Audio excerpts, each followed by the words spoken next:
ପିଲାମାନେ ଆଜି ଆମେ ଅନୁଚ୍ଛେଦ ଲିଖନ ତ କିଛି ପଢ଼ିଥିଲେ ଆମେ ଆଗରୁ ବୁଝିପାରୁଛ ଓଡ଼ିଆରେ ଅନୁଚ୍ଛେଦ ଲିଖନ ଆମେ ପଢ଼ିଥିଲେ ଅନୁଚ୍ଛେଦ କ'ଣ ଭାବବିନ୍ଦୁ କ'ଣ କେମିତି ଲେଖିବା ବା ଗୋଟେ ଅନୁଚ୍ଛେଦକୁ ଆମେ କେମିତି କ'ଣ ତାର ଶୀର୍ଷକ ଦେବା ନାଁ କ'ଣ ଦେବା କେଉଁ ବିଷୟରେ କେଉଁ ଭାବବିନ୍ଦୁକୁ ନେଇକିରି ଲେଖାଯାଇଛି ସେଇଟା ସେଥିରେ ଆମେ ତା ବିଷୟରେ କିଛି ପଢ଼ିଥିଲେ। ଅନୁଚ୍ଛେଦ ସମ୍ପର୍କିତ ବିଭିନ୍ନ ପ୍ରକାରର ପ୍ରଶ୍ନ ଆସିପାରେ ବିଭିନ୍ନ ଜିନିଷ ଅଛି ଜାଣିବା ପାଇଁ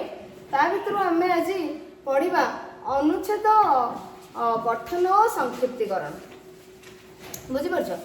ଅନୁଚ୍ଛେଦ ପଠନ ଓ ସଂକ୍ଷିପ୍ତୀକରଣ ତ ମୁଁ ଏସବୁ ଆଜି ଆମେ ପ୍ରକୃତରେ ଇଂଲିଶର ସମରି ରାଇଟିଂ ପଢ଼ିବା। ବୁଝିପାରୁଛ ଇଂଲିଶର ତୁମର ଯେଉଁ ସମରି ପଢ଼ୁଛି ଗୋଟେ ଏକ୍ଜାମରେ ତ ତା ବିଷୟରେ ପଢ଼ିବା କିନ୍ତୁ ଇଂଲିଶର ସମରି ରାଇଟିଂ ପଢ଼ିବା ପୂର୍ବରୁ ମୁଁ ଚାହୁଁଛି ଯେ ଓଡ଼ିଆରେ ତୁମେ କେମିତି ଗୋଟେ ଅନୁଚ୍ଛେଦକୁ ଗୋଟେ ପାରାଗ୍ରାଫକୁ ତୁମେ ମାନେ କେମିତି ସଂକ୍ଷିପ୍ତୀକରଣ କରିବ। ସମରି ମାନେ କ'ଣ ସଂକ୍ଷିପ୍ତୀକରଣ ଆମେ କେମିତି ଛୋଟ କରିବା ତାକୁ ଗୋଟେ ଲେଖା ଦିଆଯାଇଥିବ ତାକୁ ଆମେ କେମିତି ସଂକ୍ଷିପ୍ତ ଭାବରେ ଲେଖିବା ସେଇଟା ହେଉଛି ସମରି। ବୁଝିପାରୁଛ ତ ତମେ ଯଦି ଓଡ଼ିଆରେ ଟିକେ ବୁଝିଯିବ ତମକୁ ଇଂଲିଶଟା ଜାଣିବା ପାଇଁ ଇଜି ହେଇଯିବ। ବୁଝିପାରୁଛ ଶବ୍ଦ ତୁମେ କେମିତି ବ୍ୟବହାର କରିବ ସର୍ଟ କରିକିରି ତୁମକୁ ଇଜି ହେଇଯିବ। ସେଥିପାଇଁ ମୁଁ ଚାହୁଁଛି କି ଇଂଲିଶର ସମରି ରାଇଟିଂ ପଢ଼ିବା ପୂର୍ବରୁ ଆମେ ତାରି ସହିତ ଓଡ଼ିଆର ସମରି ଯେଉଁଟା ଆମେ ସଂକ୍ଷିପ୍ତୀକରଣ ଅନୁଚ୍ଛେଦର ସେଇଟାକୁ ପଢ଼ିବା। ତ ମୁଁ ଆଉ କହୁନି ଅନୁଚ୍ଛେଦ କ'ଣ ଏସବୁ ଆମେ ଜାଣିସାରିଛୁ। ବୁଝିପାରୁଛ ସିଧା ଯିବା ଅନୁଚ୍ଛେଦକୁ ସଂକ୍ଷିପ୍ତୀକରଣ କରିବା ପାଇଁ ଯଦି ଆମେ ମାନେ ଦେଖିବା କିଛିଟା ପଏଣ୍ଟସ୍ ଦେଇଛି ଖାଲି ତାକୁ ସେମିତି ହିଁ କହିଦେଉଛି ମୁଁ ବେଶୀ ତାକୁ ବିସ୍ତୃତ ଭାବରେ କରୁନି କାହିଁକି ନା ଆମକୁ ଏଟାକୁ ପୁଣି ଇଂଲିଶକୁ ଯିବାକୁ ପଡ଼ିବ। ତ ପରବର୍ତ୍ତୀ ସମୟରେ ଆମେ ପୁଣି ଏଟାକୁ ଭଲ ଭାବରେ ପଢ଼ିବା। ବର୍ତ୍ତମାନ ଦେଖ ସଂକ୍ଷିପ୍ତୀକରଣ ପାଇଁ ମାନେ ଅନୁଚ୍ଛେଦ ପଠନ ଓ ସଂକ୍ଷିପ୍ତୀକରଣ ତ ଅନୁଚ୍ଛେଦ ଯଦି ଗୋଟେ ତୁମକୁ ଦିଆଯାଇଛି ପ୍ରଦତ୍ତ ଅନୁଚ୍ଛେଦକୁ କିଭଳି ଭାବରେ ତୁମେ ସଂକ୍ଷିପ୍ତୀକରଣ କରିବ ତା ପୂର୍ବରୁ ତୁମକୁ କ'ଣ କ'ଣ ଜାଣିବାକୁ ପଡ଼ିବ କେଉଁ କେଉଁ କଥା ବିଷୟରେ ଜାଣିବାକୁ ପଡ଼ିବ। ତ ତେଣୁ ଗୋଟେ ସଂକ୍ଷିପ୍ତୀକରଣ ପାଇଁ ଲେଖକକୁ ଅନେକ ସାବଧାନତା ଅବଲମ୍ବନ କରିବାକୁ ପଡ଼େ। ତେଣୁ ତୁମେମାନେ ଯେଉଁ ପରୀକ୍ଷା ଦେବ ସେତେବେଳେ ତୁମେମାନେ ଲେଖକ ନିଜକୁ ଭାବିବ। ବୁଝିପାରୁଛ ଲେଖକ ଭାବିଲେ ହିଁ ଭଲ ଭଲ ଶବ୍ଦ ଆସିବ। ବୁଝିପାରୁଛ ତେଣୁ ସେଠି ଆଉ ତୁମେ ପରୀକ୍ଷା ଦେଉଛ ବୋଲି ଭାବିବନି କିନ୍ତୁ ବହୁତ କମ୍ ସମୟ ଭିତରେ ଆମକୁ କରିବାକୁ ପଡ଼ିବ। ତ ଲେଖକକୁ ବା ଯିଏ ବି ସେଇଟାକୁ କରନ୍ତି ତାଙ୍କୁ ଅନେକ ସାବଧାନତା ଅବଲମ୍ବନ କରିବାକୁ ପଡ଼ିବ। ତ ଏ ପ୍ରକ୍ରିୟା ପାଇଁ ଗୋଟେ ବିସ୍ତୃତ ଅନୁଚ୍ଛେଦକୁ ଯଦି ଆମେ ଛୋଟ କରିବା ତାହେଲେ ଆମକୁ ସନ୍ଧି ସମାସ ଓଡ଼ିଆରେ ସନ୍ଧି ସମାସ କୃଦନ୍ତ ତଦ୍ଧିତ ବଚନ ବିଭକ୍ତି ଏକପଦୀକରଣ ବାକ୍ୟ ସଂକ୍ଷେପଣ ଇତ୍ୟାଦିର ଅଧିକ ଜ୍ଞାନ ଥିବା ଆବଶ୍ୟକ। ଏଥିରେ ଅଧିକ ଜ୍ଞାନ ଆଣିବା ପାଇଁ ଆମକୁ କ'ଣ କରିବାକୁ ପଡ଼ିବ ପଢ଼ିବାକୁ ପଡ଼ିବ ବହୁତ ଆମକୁ ପଢ଼ିବାକୁ ପଡ଼ିବ। ତ ତୁମେ ଯେତେ ବହି ନ୍ୟୁଜ୍ ପେପର ତୁମେ ପଢ଼ିପାରିବ ଖବରକାଗଜ ବିଭିନ୍ନ ପ୍ରକାର ଆମର ଲାଇବ୍ରେରୀରେ ପର୍ଯ୍ୟାପ୍ତ ମାନେ ବହି ଅଛି ପୁସ୍ତକ ଅଛି। ତୁମେ ମାନେ ନିଜ ମନପସନ୍ଦର ଗପ ବହି ହେଉ ଉପନ୍ୟାସ ହେଉ କୌଣସି ମହାପୁରୁଷଙ୍କର ଜୀବନୀ କଥା ହେଉ ଯେକୌଣସି ବହି ବିଜ୍ଞାନ ସମ୍ବନ୍ଧୀ ଯେକୌଣସି ବହି ତୁମେ ମାନେ ନେଇପାରିବ। କିନ୍ତୁ ଯଦି ତୁମେ ମାନେ ଲିଟରେଚର ସାହିତ୍ୟ ସମ୍ପର୍କିତ ବହି ଟିକେ ପଢ଼ିବ ତ ତୁମେ ତୁମର ଶବ୍ଦ ଜ୍ଞାନ ଶବ୍ଦ ଭଣ୍ଡାର ବଢ଼ିବ ଆଉ ସଂକ୍ଷିପ୍ତୀକରଣ ଯେଉଁଟା ଆମେ କହିବା ସେଥିରେ ତୁମର ଜ୍ଞାନ ଆସିଯିବ ବେଶୀ। ବୁଝିପାରୁଛ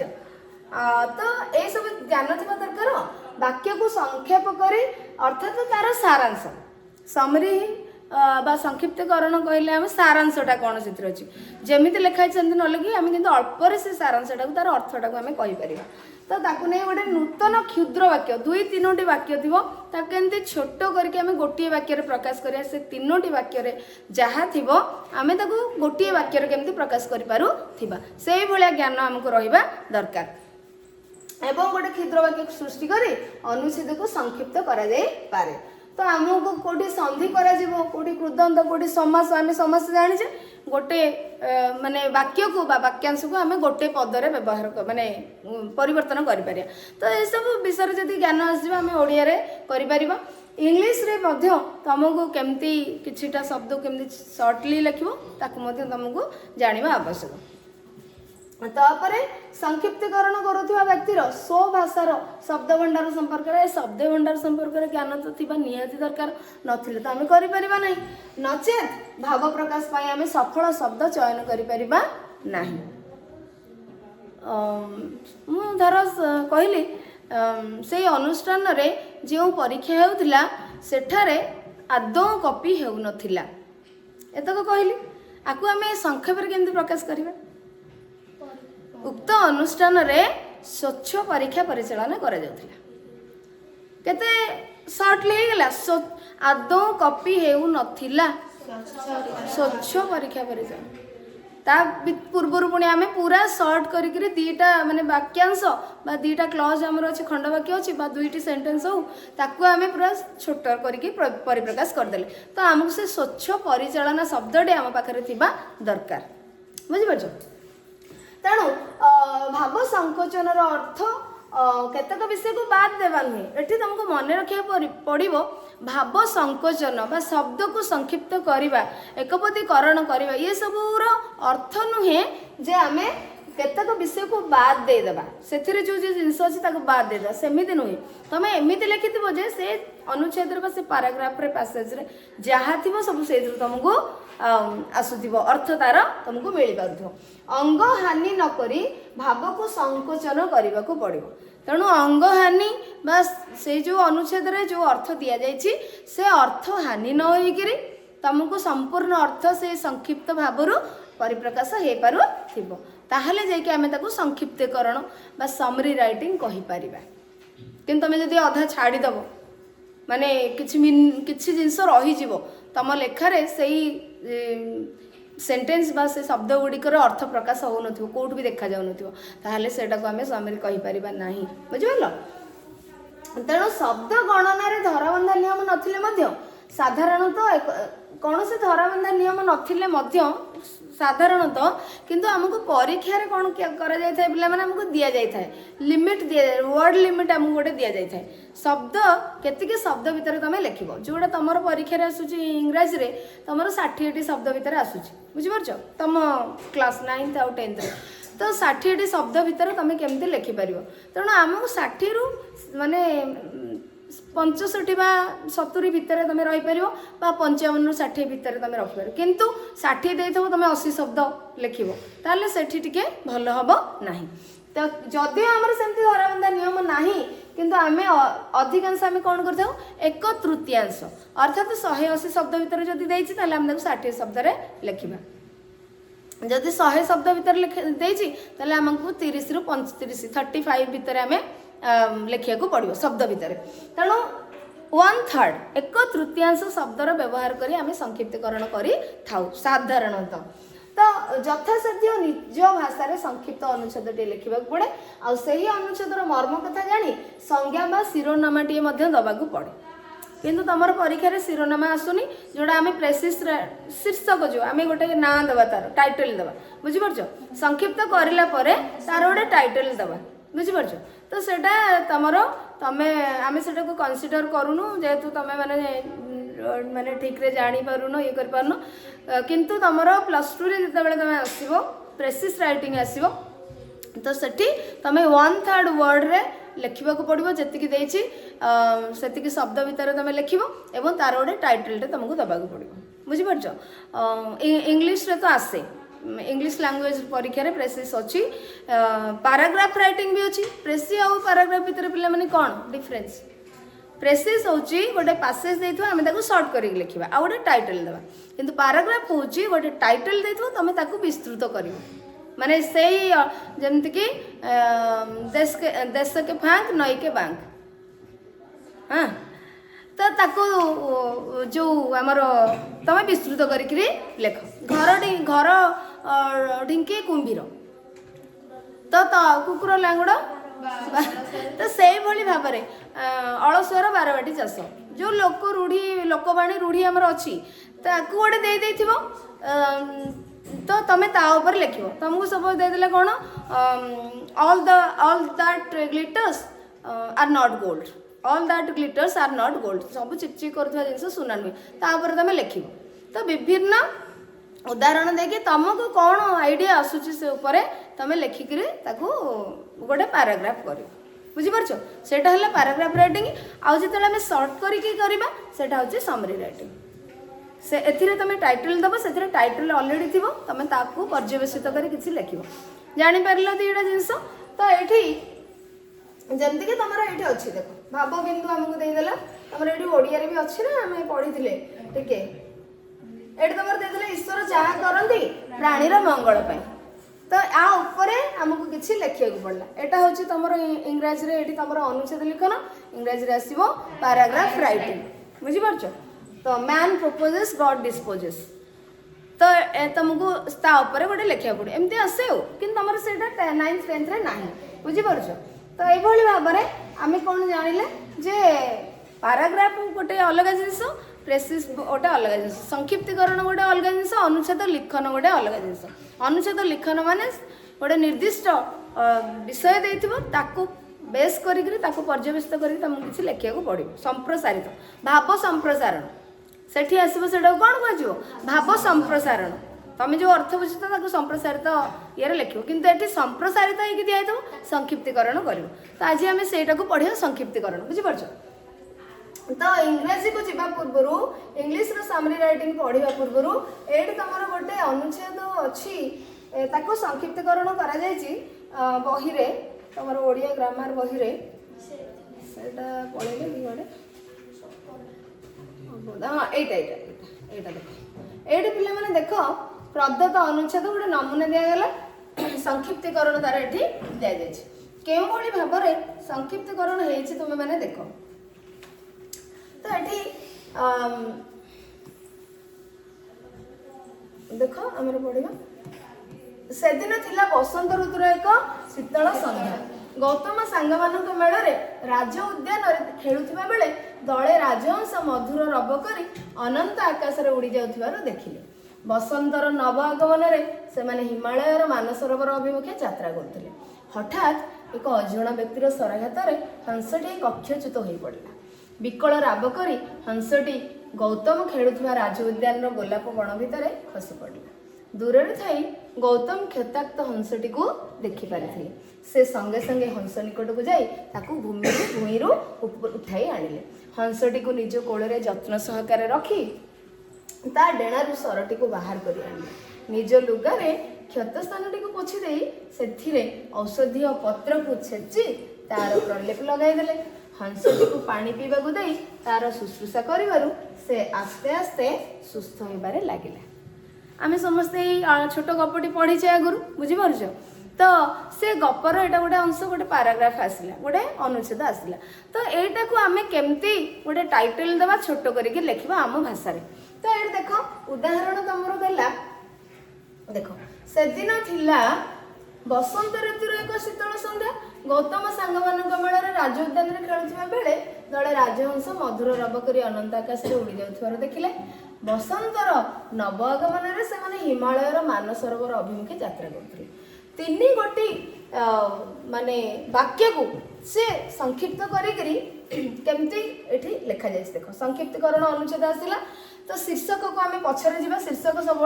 परे दि जाई थाए एक बासंती संध्यारे से दिन थिला बसंत ऋतुर एक शीतल संध्या 6टी शब्द 6-7टी शब्द को छोट करी कौन करागला एक बासंती संध्यारे अधा होगला 50% कमीगला वाक्य सांग मानक सहित राज उद्यान बसंत ऋतुर संध्या बासंती संध्या सांग मानक सहित राज उद्यान माने राज उद्यान को राज उद्यान होगला आमर संधि होगला क्रीडारत थिबा बेले देख सांग मानक मेल राज उद्यान खेलुवा बेले तेणु एक बासंती संध्यारे सांग मानक सहित राज उद्यान क्रीडारत थिबा बेले गौतम देख एपर्यंत आसला दले हंस खेलुवा बेले दले राजहंस मधुर रब करी अनंत आकाश में उड़ी जाउथिबार देखिले से मैंने पुणी कुआड़े जाते बसंतर नव आगमन आम अलरेडी जानी सारी बसंत ऋतु आसी बोली एवं आमर ये बासंती संध्या अच्छी तेणु बसंत ऋतु जो अर्थटी कौ समय आमको अर्थ प्रदान करुच्ची आम रिपीट करिया किसी आवश्यक ना तो बसंतर नव आगमन से हिमालयर मानसरोवर अभिमुखे यात्रा करते देख गौतम हिमालयर मानसरोवर मानसरोवर अभिमुखे यात्रा करुथिले अभिमुखी उड्डीयमान यात्रा करुवा राजहंस दलक मध्यरु शोकाकूल शराघात देख हठात एक अजणा व्यक्तिर शराघात हंसटी कक्षच्युत है ताने गोटे हंस को शराघात होती। तो ये देख एवं सी कौन कर विकल राब अर्थात चित्कार करुच्ची माने कष्ट पाँच जंत्रणा राब करुच्ची शब्द करुच्ची। तो हंसटी गौतम खेलुवा राज उद्यान गोलाप बण भितर खसीगला। ये देख पिला माने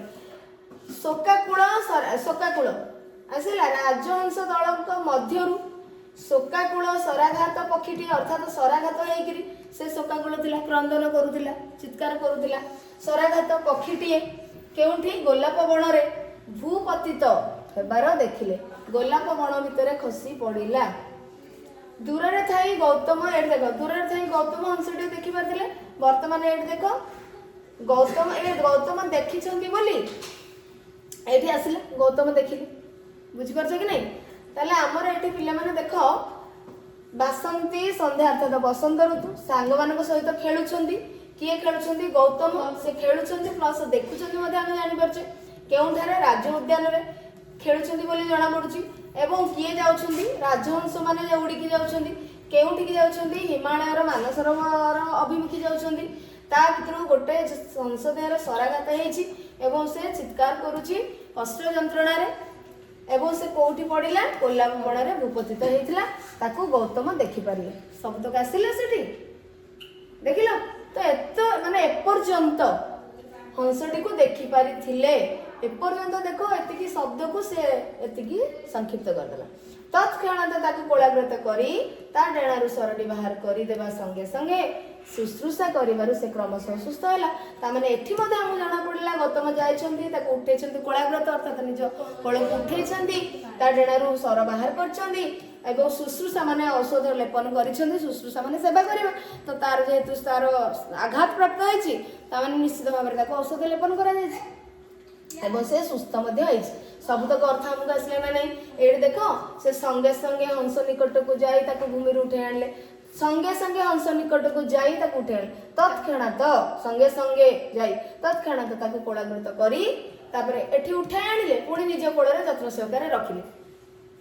डबल मीन माने आसुची तो कोलाग्रत करिले कोलाग्रत माने निज कोल को उठे आनिछंती। तो एठी दुईटी सेंटेंस रे अछि ताकू आमे गोटे छोटो करदेले डेणारु सरटी बाहर करले। तो डेणारु सरटी बाहर करले निज लुगारे खेत स्थान को पोछि देई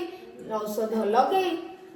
माने पत्र को छेची औषध लगेई तार शुश्रूषा कले। एतको न करी डेणारु सरटी बाहर कर देबा संगे संगे शुश्रूषा करिबारु माने निज लुगारे खेत स्थान टी पोछि देई सेथिरे औषध पत्र को छेची तार प्रलेप लगे देले एतको पई हमर पळे आसला डेणारु नै सरी डेणारु सरटी बाहर कर देबा संगे संगे शुश्रूषा करिले। से क्रमशः हंसटी को पानी पीवा गले शुश्रूषा करिबार से आस्ते आस्ते सुस्थ होबार लागला सुस्थ होला। तो बुझी पारुछ केमती होउची अरे बुझी होउची कि नहीं केमती होउची संक्षिप्तीकरण ताले करि परिबो एबे अर्थात जो जिंस गुडा का रिपीट होउची आमे ताकू बसंत ऋतु पुणी बसंतर नवागमन गोटे पुणी राजहंस आकाश उड़ी जाऊँ कौटी तो जाऊँ सीधा लिखे आकाश उड़ी जाऊँ आकाश उड़े कौटी उड़ी बुझीपार। तो तेणु उड़ीयमान उड़ी जाऊा बुझीपार तुमको से शब्दटी को जानवा पड़ो उड़ीयमान राजोद्यान बुझीपार। बसंत ऋतुर संध्या बासंती संध्या कोल को उठा नेले कोलाग्रत कले ए सब शब्द खेलुवा समय खेलुवा जितेबाला खेलुले तेणु एठी क्रीडारत अर्थात खेलुवा समय खेल रे से खेल कंटिन्यू होता। तो ये सब अर्थ दूर थी गौतम क्षेत्र हंसटी को देखी पारे से खेलुवा समय देखिले सरला बुझीपार। तो से आमर सब पलि आसला कि माने राजहंस माने जाउतिले गोटे हंस देहरे शराघात होइछि से चित्कार माने कष्ट पाउछि ताकू गोलाप बणरे पड़िछि ताकू गौतम देखिछंती कोल को आनिछंती। तमे सिंपल शब्द मध्ये लिखि परिबो जदि एगुडा को न लिखि परिबो सरल शब्द को मध्ये प्रयोग करके छोट करके तमे लिखि परिबो बुझी परछ। तमे एमिति ले क्रीडारत न लिखि परिबो तमे लिखिबो एक बासंती संध्या रे गौतम राज सांग मानक सहित खेलुथिबा बेले लिखि परिबो खेलुथिबा बेले किछि उड़ुथिबा हंस मानक मध्यरु गोटिए हंस शराघात होई तळे पड़ी जिबार से देखिले दल पड़ीजार देखिले गौतम आम आगुरी लिखीचे तेणु आम देखिले बुझीपार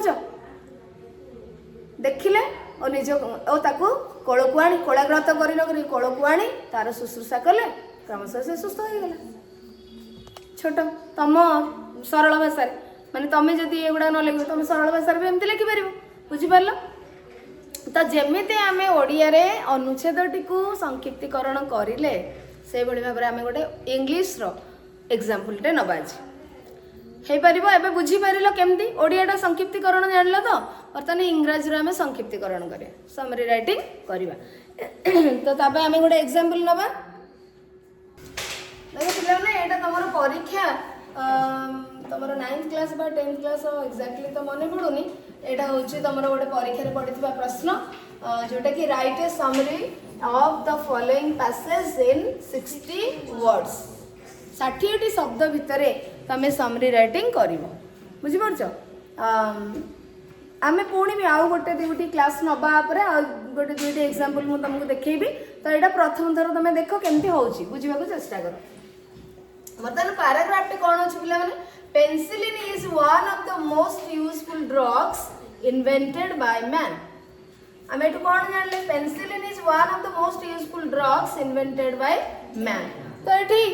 माने पेनिसिलिन होची ड्रग माने औषध है पेनिसिलिन होची मनीष द्वारा कौन इन्वेंट करा बाहर करा जाइथिबा कौन हमको सेटा कहबा इन्वेंशन उद्भावन करा जाइथिबा गोटे अत्यंत गुरुत्वपूर्ण मोस्ट यूजफुल अत्यंत आवश्यक औषध जदि आम पूरा टिपिकल ओडिया शब्द कहबा अर्थ with its help we can heal wounds caused by bacteria with its help माने यह साहाय्य रे वी कैन हील आमे हील माने जो सुस्थ करि परिबा हील माने खंडिया खबरा बुझी परछ सुस्थ होबा वी कैन हील वुंड्स खंडिया खबरा जो हेइथिबो क्षत विक्षत जो हेइथिबो हमर शरीर रे कॉज्ड बाय बैक्टीरिया द्वारा जो क्षत हेइथिबो बा जो जहाँ भी हम शरीर रे असुस्थता थिबो दैट कैन बी कोन सेटा हील हे परिबो सुस्थ हे परिबो which can't be otherwise healed जोटे कि आउ कोनोसी औषध द्वारा ठीक है पारिबो नहीं किंतु पेनिसिलिन द्वारा ठीक है पारिबो को गुडा को बैक्टीरिया द्वारा जो क्षत हेइथिबो to begin with very few people knew of this wonderful discovery or of its uses to begin with माने आरंभ रु बा याकु आरंभ करिया पई बा याकु व्यवहार करिया पई सेते बेले कोन वेरी फ्यू पीपल न्यू बहुत कम लोक आ विषय रे जानिथिले ऑफ दिस वंडरफुल डिस्कवरी और ऑफ इट्स यूजेस एटा उद्भावन हेची एटा आविष्कार करा जायछि बा नुवा करी बाहर करा जायछि बा आरो यूज हेई परिबो व्यवहार करके सुस्थ आम हो पार ये सब जिनस विषय बहुत ही कम लोक जानी आरंभ फर्स्ट किए जानले scientist and then ministers of government were interested in it प्रथम साइंटिस्ट मान तो ऑब्वियसली से बाहर करेंगे तो साइंटिस्ट माने प्रथम आग्रह प्रकाश करते या प्रति तापर सरकार माने देशर राज्यर मंत्री कौन से माने से माने इंटरेस्ट देले आग्रह प्रकाश करिले ये केमती डिस्कवरी है आर यूज कौन हो पार आर व्यवहार कौन हो पार आपको जाना से माने आग्रह प्रकाश करिले since penicillin could save the wounded soldiers it could be helpful in war तो तापर कौन होची सिंस माने जेहेतु हैला एटा कैपिटल होबा कथा जेहेतु पेनिसिलिन कौन करे वुंडेड सोल्जर माने सैन्य माने जो आघात प्राप्त होंदी वार टाइम रे तांको लाइफ को ये सेव करिथाय से मन को बंचै दिथाय सुस्थ करिथाय हेल्पफुल हेताय so it could be helpful in war सेति पई ये वार समय रे युद्ध समय रे ये बहुत ही काम रे आसीबो पेनिसिलिन सेति पई सरकार मध्ये एथिरे आग्रह प्रकाश करिले या प्रति गुरुत्व देले सो they all decided to encourage the process of its manufacture so सेति पई they all माने साइंटिस्ट माने प्लस हमर सरकार बा हमर मंत्री माने जो माने सब दायित्व अछंती सेमाने निष्पत्ति नेले जे आकु एनकरेज करबा पेनिसिलिन केमती मैन्युफैक्चर प्रस्तुत करा जिवो तयारी करा जिवो ताको आम अधिक माने बहुल परिमाण आम तैयारी करिपरिबा से प्रोसेस को से प्रक्रिया को केमती आम जारी रखिपर से एनकरेज उत्साहित देले बा से माने जो माने तैयारी करेंगे से माने को उत्साहित करले एवं vast factories were set up for preparing it से बहुत भास्ट फैक्ट्रीज बहुल मात्रा रे बहुत संख्या रे फैक्ट्री माने फैक्ट्री गुडी को तैयारी करागला आको प्रिपेयर करबा पई lives of hundreds and thousands of soldiers were saved with its help. The lives of hundreds and thousands of soldiers, lives of माने सौ हजार हजार सोल्जर सैन्य मानकर लाइफ सेव करागला यारी साहाଯ୍य with its help. Penicillin when introduced into the stream of human blood acts as an aid to those parts which are always fighting the deadly germs. It has a power over every kind of bacteria, but certain kinds that are destroyed by penicillin in the great majority of cases. तो ये paragraph रे अर्थ कोन penicillin when introduced जतले बाहरला जतले आसिला sorry penicillin when introduced into the stream of human blood जतले ह्यूमन ब्लड रे ताकू प्लेस करागला इंट्रोड्यूस करागला रखागला व्यवहार करागला तो that acts as an aid माने साहाଯ୍य करबा साहाଯ୍यकारी वस्तु तो सी गोटे साहाଯ୍यकारी जिंस भाबरे औषध भाबरे साहाଯ୍य करिला those parts which are always fighting the deadly germs जो गुडा को डेडली जो पार्ट गुडी को माने आम ब्लड रे बा ह्यूमन ब्लड रे जतले ताकू दिया गला से जाइकरी आम जो बॉडी पार्ट रे जो पार्ट रे डेडली जर्म थिबे मारात्मक सब जर्म माने जीवाणु जो गुडा को सब थिबे से मानक सहित जाके फाइट करला बुझि परछो पेनिसिलिन को आमे ह्यूमन ब्लड रे इंजेक्ट करिले बा देला परे से कोन गला सहाय्य करिला सेही पार्ट को जो पार्ट हमर क्षत विक्षत है कि अछि डेडली जर्म्स माने अछंदी सेठी तो ताकू सुस्थ करबा को सही अंश शरीर रो सही अंश को सुस्थ करिवारे से सहाय्य करिला गोटे एड भलिया कार्य करिला it has an power over every kind of bacteria सबु बैक्टीरिया को से जे माने फाइट करि परिबो तांको सहित बा सबु बैक्टीरिया बा जे कोन से बैक्टीरिया हमकु जदी असुस्थ करथिबो ताकू ठीक करि परिबो सेमिति नुहे किंतु but certain kinds are destroyed by किंतु किछिटा बैक्टीरिया अछंती केतेटा कैटेगरी रो जो माने कि डिस्ट्रॉय हे परिबे पेनिसिलिन द्वारा in the great majority of cases बहुत संख्या रे बहुत केस रे एटा देखा जाय छी तो एटा हमर पेनिसिलिन ना यूज ऊपर को जाय छी तार हेल्प केमती हमें पाई परछ तार तो सेही विषय रे हमें देखिबा आकु केमती हमें सॉर्ट करबा तो केमती सॉर्ट करबा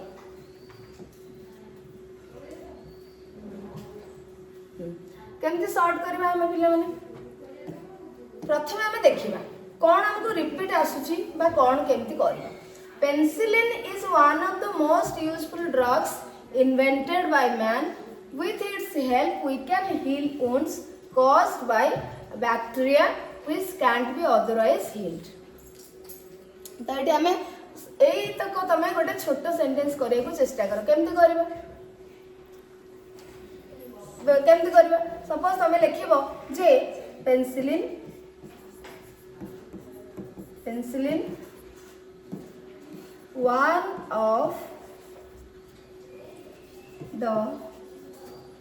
one of the greatest invention तमे लिखि पारिबो बुझि परछो तमे आ मोस्ट यूजफुल ड्रग्स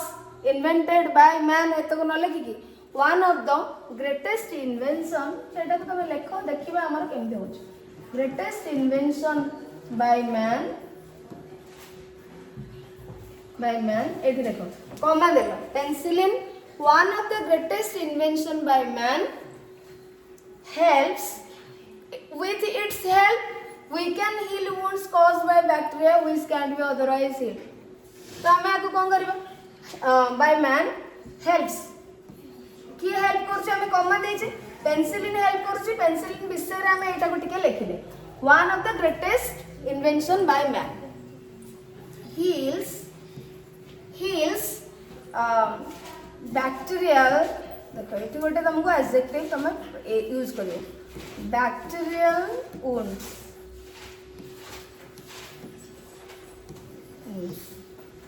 बा बैक्टेरियल वुंडेड इन्फेक्शंस मध्य आम लिखिपर बुझीपार बैक्टेरियल वुंड्स और बैक्टेरियल वुंडेड इन्फेक्शंस। हाँ देख ये आम एपर्यंत आसला ना केतटा शब्द अच्छे देख 1 2 3 4 5 6 7 8 9 10 11 12 13 14 15 16 17 18 19 20 21 21 20 23 24 25 26 बर्तमान आम देखिए 1 2 3 4 5 6 7 8 9 10 11 26 रु आम 11 पलि आसले बुझीपार तो आमको आसला ना नहीं penicillin one of the greatest invention by man heels bacterial wounds bacterial wounds तुम सरल वाक्य लेख मुझे तुमको समस्त जमी सिंपल हो पार छोट छोट सेंटेंस आम करवा है तुम कौन लिख to begin with very few people knew of this wonderful discovery और ऑफ इट्स यूज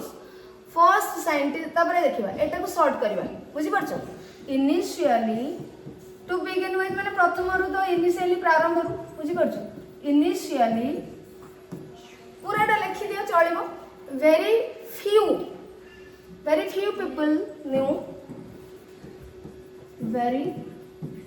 तुम से माने मो कहबार अर्थ हूँ तुम निज मनर शब्द ना लिखिकी से केमती उद्धृत करके शब्द को लिखिपर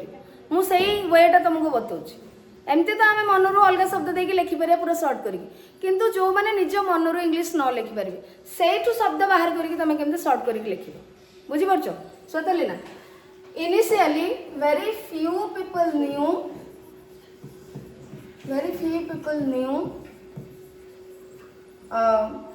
its uses बुझीपार its discovery or of its uses लिखो very few people knew its uses first scientists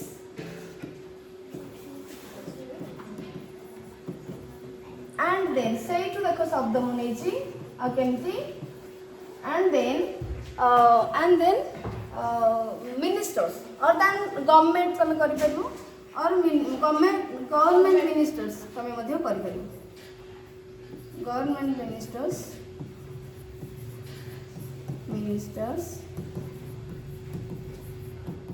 ministers देखो ये आम केमती करवा First scientists and then ministers of government were interested in it. Since penicillin it देखो मु लिखी सारे सेंटेंस रे तापर कमे करियो माने देखिबो and then government ministers were interested and encouraged. Yes. Government एन का छाड़ दीजिए government एटे एन का लिखो तो छाड़ी कि अच्छा गवर्नमेंट है government ministers were interested and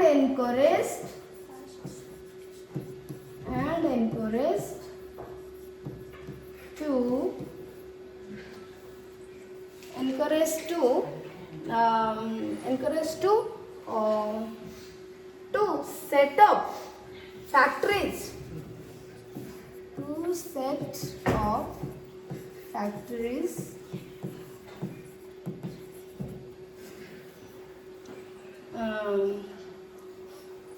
factories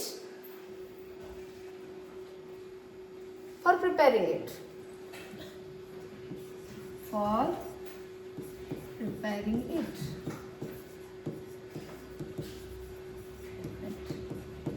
Preparing it न लिखी पिला ने पेनिसिलिन लिखो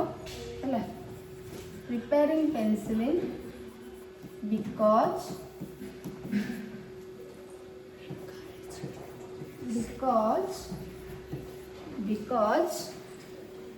एटी देखो because it saves or it can save लिखो it can save lives of hundreds and lives of soldiers during war time बुझी पारछो because it could लिखिबो Etah past tense रे अछि because it could save lives of soldiers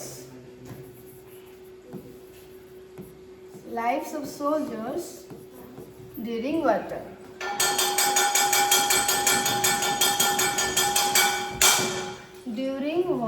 जाए।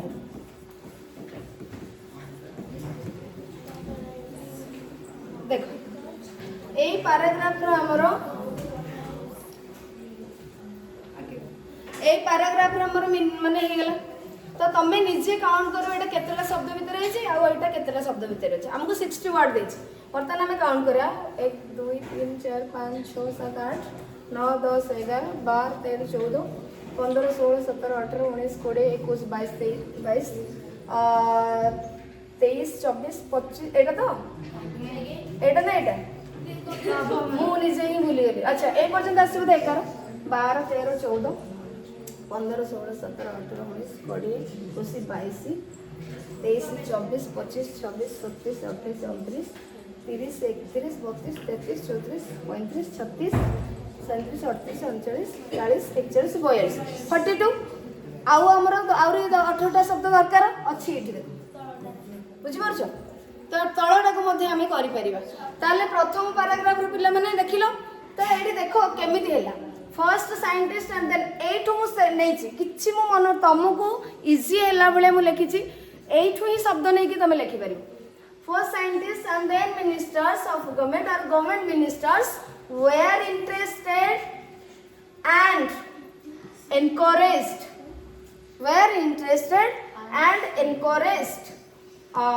to it देखो were interested and encouraged to set up माने interested to set up encouraged to set up और तमे खाली लिखि परिबो then government ministers were encouraged तमे interested न लिखिबी encouraged to set up factories for preparing penicillin नॉले to set factories न लिखि तमे लिखि encouraged to prepare penicillin बुझि परछो एतक भी न लिखि आहुरी भी शॉर्ट करी हबो to prepare penicillin because it could save कहना past कथा देछि सेत बेला कथा because it could save lives of soldiers during war time आहुरी 4-5 शब्द कमी जियो बुझि परछो तो ये इंटरेस्टेड तो मैंने लिखी कि सीधे लिखो for scientist then government ministers encourage to prepare it माने prepare penicillin because it could save lives of soldiers during war time तापर एट देखो छोटो पैराग्राफटा penicillin when introduced into the blood stream of human blood acts as an aid to those parts which are always fighting the deadly germs it hasn't power over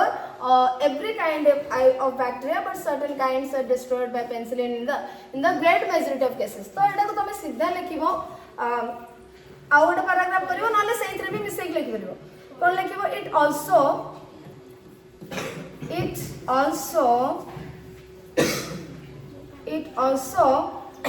helps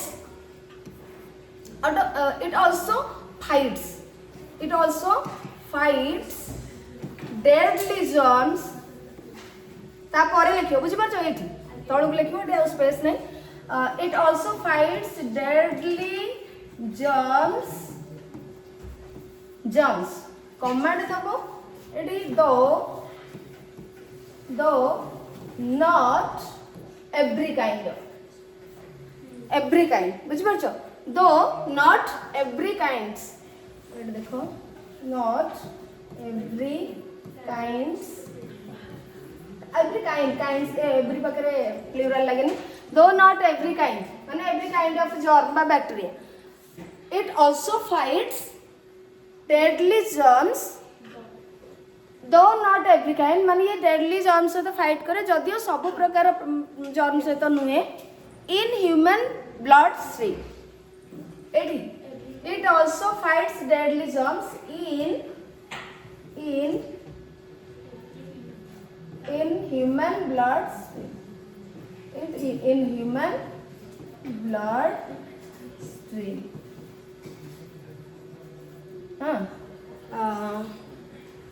देखो और तमे eight लिखि परिबो if it is it also fights deadly germs though not every kind if it is what introduced into human blood stream भी तमे लिखि परिबो बुझि परछो last रे जो तीनटा सेंटेंस रो गोटे सेंटेंस रे तुम लिख it also fights deadly germs though not every kind if it is introduced in human blood stream और खाली इन ह्यूमन ब्लड स्ट्रीम जब तुम न लिखि पार से तो देख लो 1 2 3 4 5 6 7 8 9 10 11 12 13 तो आमर पूरा प्रॉपर 60 ही है 60 61 वर्ड मु किछि मनर लिखिनी सेठू शब्द आनली सेठी शॉर्ट कली तुमको एटा कहिबार अर्थ होची तमे जदि न लिखि परिबो सेठू वर्ड कलेक्ट करिवो सेठी ही छोटा करिवो सेंटेंस आमर सब शब्द रहिला ना माने सब अर्थ रहिला ना penicillin greatest invention by man हां माने ड्रग्स तमे कहि परिबो तो हमें सेठी ग्रेटेस्ट इन्वेंशंस पिला माने देखो वन ऑफ द हमें लिखि छै ना एडी प्लूरल लिखो one inventions by man kills bacterial wound को माने से कोन हिल करे सुस्थ करे इनिशियली प्रारंभ रु बा प्राथमिक स्तर रे बहुत कम लोग आगु यार यूज जानि थिले तापरे फर्स्ट साइंटिस्ट देन गवर्नमेंट माने मिनिस्टर्स दे आर इंटरेस्टेड और encourage to set up factories न लगी कि टू प्रिपेयर इट भी तमे लिखि परिबो बुझि परछो they are encourage to prepare it हां we are interested and encourage to set up factories न लिखिले भी तमरा आहुरी कम हे जिवो for preparing penicillin because it could save lives of soldiers during war time तो इट आल्सो फाइट्स से पैराग्राफ अलग न लिखिकी से मिसेक लिखिबो it also fights deadly germs though not every kind in human blood stream or if it is introduced in human blood stream जानी पारलो करि परिबो हृदानंद अरे सेठू शब्द बाहर करिके करियबो ना नहीं पिला माने करियबो हरप्रिया करियबो हैं ओम हे परिबो ज्ञान कौन ना नहीं कष्ट लगुच सहज नुह या और तुम रिपोर्ट राइटिंग पड़ुची बोधे तो रिपोर्ट राइटिंग भी सहज बट रिपोर्ट राइटिंग टू यहाँ सहज तुमको किसी भावक पड़ोनी से वर्ड कलेक्ट कर लिख बुझीपार आ तुम जमी भी लिख 60 वर्ड भितर लिख कंप्लीट मीनिंग जदि भी न माने तुमको 60 अधिक हेल्ले चलो 5-7टा वर्ड अधिक हेल्ले चलो 65 68 हेल्ले 70 हेल्ले चलीज बुझीपार कि तुम ट्राए कर 60 भर रखापी सरला तुम इवेन कंप्लीट मीनिंग न देते तुमको 5 ରୁ 5 न मिलू 2 तो मिल पार 2.5 तो मिल पार बुझीपार तो आमर 1-2 मार्क एग्जाम रे बहुत ही इम्पोर्टेंट है तो बुझा पड़गला आउ यापर आम अलग गोटे 2टी एग्जाम्पल नवा परवर्ती क्लास रे आम करवा है ठीक है।